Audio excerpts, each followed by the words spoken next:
And friends, of course, that's a separate topic. If we're talking about Asia, then of course I just can't help but remember China, which is slowly but surely absorbing all the Russian regions. Methodically. The television report said, well, basically there is going to be a factory, plenty of new jobs. Here you go, take that, as they say. It's all China. All of this was done for China. And naturally Turkey as well. Erdogan's position here is clear and understandable. Putin is simply obliged to return all temporarily occupied territories to Ukraine. Crimea is no exception. Our support for the territorial integrity, sovereignty, and independence of Ukraine remains unwavering. The return of Crimea to Ukraine is a requirement of international law.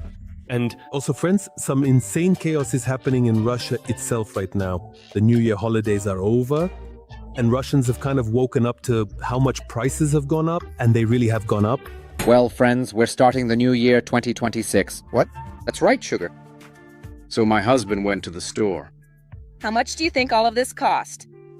3,000. $3 grand.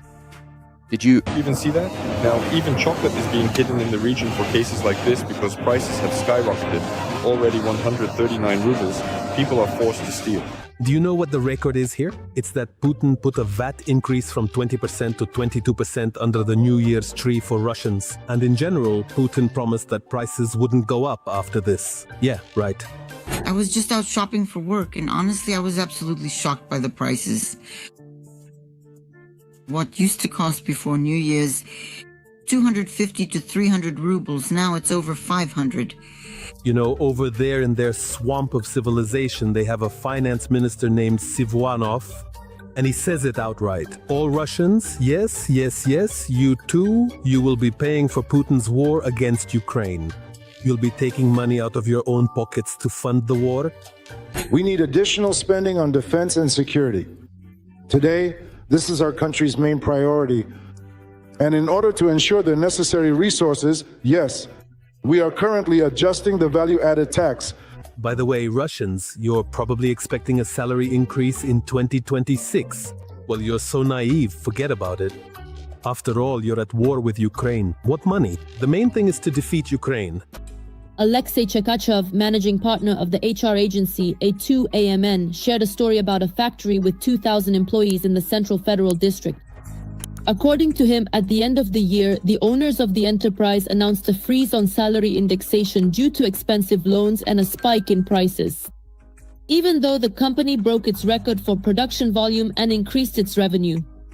According to Chekachev, the model of tactical poverty is also used by one of the retail service chains to pay employees less.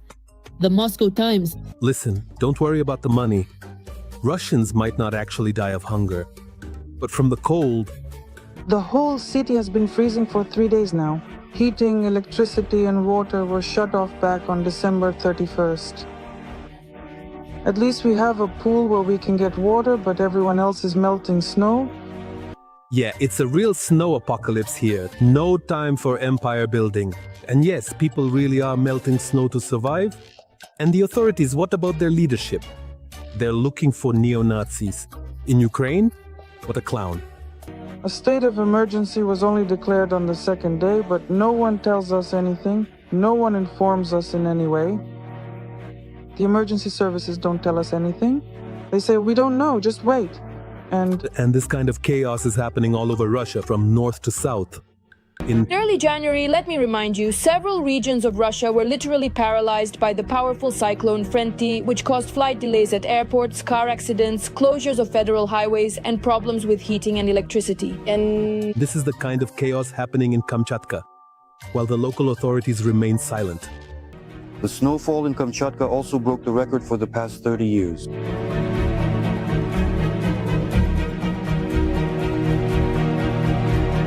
And now this is Moscow, somewhere near the Kremlin.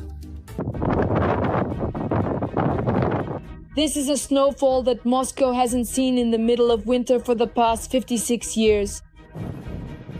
Then the snow falls gently from the sky, slowly covering the landscape in a thick white blanket of frost.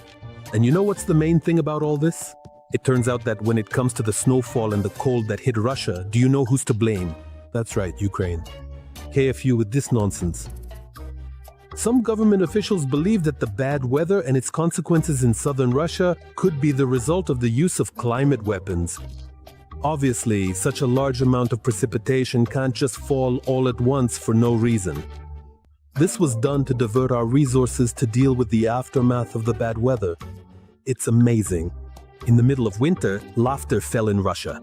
What a surprise, that's never happened. Now the mayor of Moscow, Sobyanin, steps in. He says, give us more air defense systems. It's freezing. A cunning plan by Ukraine's forces. I think they've completely lost their minds over there, right? Sergei Semyonovich requested additional air defense systems from the military to protect the capital. They promised to take care of everything. These are very difficult times, but we hope everything will be all right. This was the comment from a source close to the Moscow mayor regarding the situation.